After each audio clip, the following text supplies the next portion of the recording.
வணக்கம் நண்பர்களே. நாம் இதில் பார்க்க இருக்க விஷயம் என்னென்று சொன்னால் சிங்கள உயிரெழுத்துக்களும் அதோட சம்மந்தப்பட்ட அது தொடர்ந்து வார சொற்களையும் பார்க்க போகிறோம். இது பார்த்திங்களா சிங்கள உயிரெழுத்துக்களை ஞாபகம் வைக்கிறதுக்கு உங்களுக்கு உதவிகரமானதாக இருக்கும். முதலாவது ஆனா. ஸோ அம்மா அக்கா, அம்மா அக்கா. இரண்டாவது எழுத்து ஆவன்னா. ஆச்சி ஆப்ப.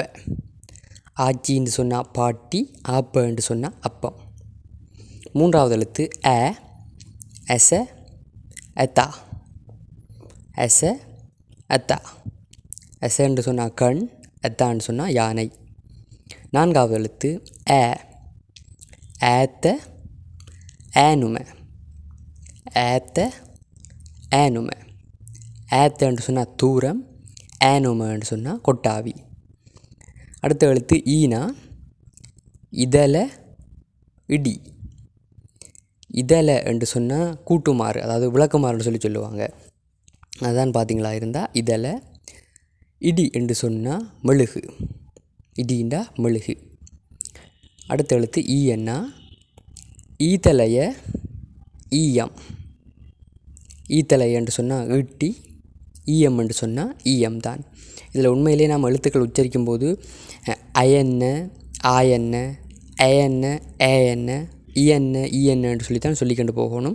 ஆனால் நீங்கள் இலகுல ஞாபகம் வச்சுக்கொள்கிறதுக்காக நான் தமிழ் எழுத்துக்களையே, தமிழ் உச்சரிப்புகளையே உங்களுக்கு சொல்லித்தரேன். ஏன்னா இதன் மூலமாக நீங்கள் இலகுல ஞாபகம் வச்சு நீங்கள் சொற்களை எழுத்துக்களை பழகிறதுக்கு உங்களுக்கு உதவியானதாக இருக்கும். அடுத்தது ஊனாவில் உச உட. உச என்று சொன்னால் உயரம், உட என்று சொன்னால் மேலே. அடுத்து ஊவன்னா. ஊரா உருமியா. ஊரான்னு சொன்னால் பன்றி, உருமியான்னு சொன்னால் பெரிச்சாளி. அடுத்தது ஏனா. எலுவா எலவலு. எலுவான்னு சொன்னால் ஆடு, எலவலுன்னு சொன்னால் மரக்கறி.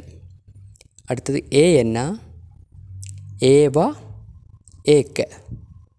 ஏவான்னு சொன்னால் அவை, பன்மையில் வர அவை. ஏக்க என்று சொன்னால் அது.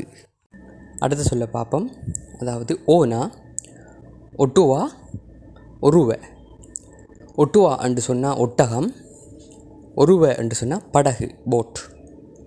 அடுத்தது ஓவன்னா. ஓவிட்ட ஓலு. ஓவிட்ட ஓலு. ஓவிட்ட என்று சொன்னால் ஓடை, கடலில் அல்லது ஆறில் பார்த்திங்கன்னா ஓடைகள் இருக்கும். ஸோ அந்த ஓடை. ஓலு என்று சொன்னால் தாமரை பூ. அடுத்தது ஐயன்னா. ஐதிகாசிக. ஐதிகாசிக அப்படின்னு சொன்னால் இதிகாசம் அப்படின்னு சொல்லி அர்த்தம். இதிகாசம். அடுத்தது ஔவன்னா. ஔஷத. ஔஷதண்டா ஔடதம். அடுத்தது அங்கன்னா. அங்கைய என்று சொன்னால் இலக்கம். அங்குக்கு பார்த்திங்களா இருந்தால் இலக்கம். அங்கைய என்று சொன்னால் இலக்கம்னு சொல்லி அர்த்தம். ஸோ பார்த்திங்களா இருந்தால் உயிரெழுத்துக்களில் இருக்கிற பேசிக்கான நம்ம உச்சரிப்பை பயிற்சி வைக்கிறதுக்கும் அதோட நம்முடைய எழுத்துக்களை ஞாபகம் வைக்கிறதுக்கும் இலகுவாக சொல்கிறதுக்காக உங்களுக்கு வார்த்தைகள் தந்திருந்தேன். ஸோ இன்னும் ஒரு வீடியோவில் சந்திக்கிறேன். நன்றி, வணக்கம்.